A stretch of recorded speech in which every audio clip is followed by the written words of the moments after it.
अहम खबर आपको देंगे। पंजाब के तमाम दारुल अमान से मर्द मुलाजिमीन को हटाने के ऑर्डर्स जारी किए गए हैं। लाहौर हाई कोर्ट ने 36 सफ़ात पर मुश्तमिल फैसला जारी कर दिया है।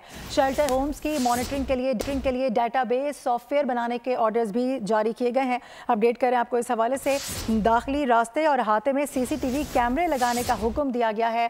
अहम फैसला लिया गया है। अपने नाज़रीन को याद दिलाएं कि कुछ तहफ़्फ़ुज़ात थे तालिबात की जानिब से। ऐसे में अभी देख रहे हैं कि बड़ा फैसला लाहौर हाई कोर्ट की जानिब से सामने आया है। पंजाब के तमाम दारुल अमान से मर्द मुलाजिमीन को हटाए जाने का हुक्म दे दिया गया है।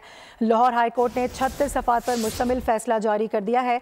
आपको बता दें कि शेल्टर होम्स की मॉनिटरिंग के लिए डेटाबेस सॉफ्टवेयर बनाने का हुक्म भी दिया गया है। इसके साथ साथ दाखिली रास्ते और अहाते में CCTV कैमरे लगाए जाएं, ये हुक्म भी जारी कर दिया गया है। बड़ा फैसला लिया गया है। पंजाब के तमाम दारुल अमान से मर्द मुलाजिमान से बात करेंगे। अब्दुर्रहमान, क्या डिटेल्स हैं इसकी?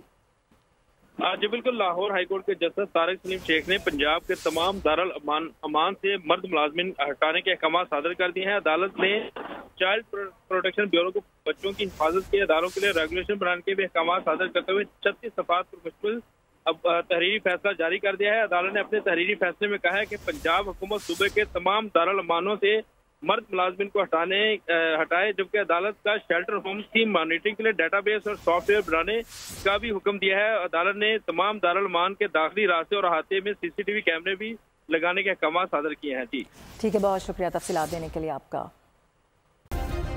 सब्सक्राइब करें और बेल दबाएं ताकि कोई खबर रह न जाए।